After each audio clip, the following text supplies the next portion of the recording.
We're joined by Willem, the Senior Training Coordinator of Transnational Threats and International Crime Division from the Institute for Security Studies from our studio in Pretoria.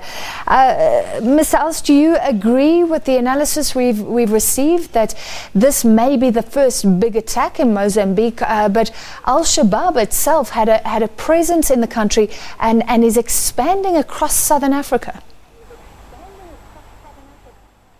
Good evening to you. Yes, I largely agree with him. The presence of Al-Shabaab and not only Al-Shabaab, of radical Islam, has been in northern Mozambique for some time. I traveled there and I worked for some time sporadically in that area from as early as 1995, and even then we picked up that there were some villages that were completely radicalized. And how serious is this now for Mozambique going forward? I think it is serious. You see that Mozambique has got a Muslim population of between 18, unofficial figures push it up to 30% of the population, mostly on the coastal region. It dates back to the 1300s, up to the city down to the city of Inhambane.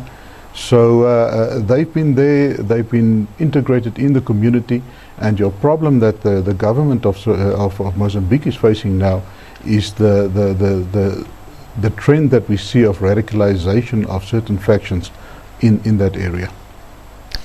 Government's firing the head of intelligence and the army chief of staff. Was that a good move? Has there been, like our previous analyst was saying, a lack of seriousness about this and now a wake-up call? I think it was a wake-up call. We saw that after the major attack in Somalia, similar things happened there. The head of intelligence, police, has also been dismissed. That is a signal that the government want to send that they slipped up and they want to amend.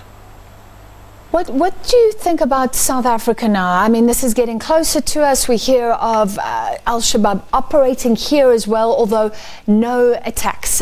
Give us a security assessment for our country. I think the arrest of the Tulsi twins in Johannesburg area was a wake-up call for South Africa to some extent. For some time there has been the understanding that Al-Shabaab is using South Africa as a user-friendly country for them to be funded from and for them to freely move and to plan their operations. Because we are everybody's friend, and also because of the lack of response, of visible response from government towards such threats. So that poses a serious problem for South Africa. I think it was a wake-up call then, and now on our borders, on our doorstep, we have this radicalization. You see, and the problem with radicalization, it starts with people that are being marginalized. And we understand that the people from the province of Cabo Delgado feel that they are being marginalized. They're about 2,500 kilometers away from the city of Maputo, and they feel left out. And these are maybe a call from there for help and to be recognized and to be included.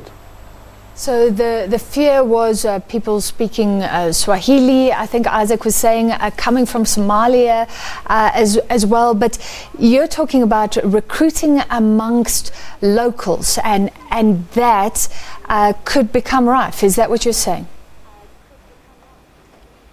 That's what I'm saying, yes. You see, they arrested about 57 people, and according to my information, all of them were local people. So you know, and that's a different ball game. If you arrest foreigners, then you can blame it on them. But if your problem starts with your own people that have been radicalized and your own people that launched an attack like this, it poses a serious problem and a challenge for you as a government. You must understand that Cabo Delgado province is extremely remote from Maputo area. The country do not really have proper control because of limited resources in the government as a poor country. So it's a huge, vast area that is actually laying open there for these radical forces to move in because of this dissent of the people, because they feel that they have been neglected and they have been marginalized by the government in Maputo so far south. And I've been to the north diving. It's a beautiful area. Do you think there was that motive to affect tourism, things like that?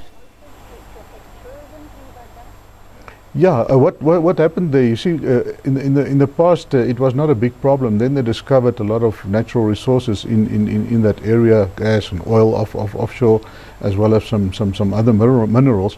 And now these people believe and they feel that they are being left out. They are not benefiting from the wealth that is from their area, but it is being exploited and taken back to Maputo and out of the country. So also control of resources. In finality, Mr. Els, tell us about Al-Shabaab as a group. What do they want? Where are they in Africa? How effective have they been in their mission thus far? Yeah, they were established about 10 years ago in Mogadishu. They were driven out of Mogadishu, the capital of Somalia. They basically, as your previous guest indicated, they follow the Muslim strain of Salafi. That is that is conservative, extremely conservative, and they want to establish Sharia law. We see also that here in this area, as in Nigeria with Boko Haram, Western education became a problem for them. They want to live their view on how they interpret their book of the holy book of the Quran. You know, they don't want the Westerners there, they don't want liquor, they don't want Western education. They really want to live in their sort of small little world.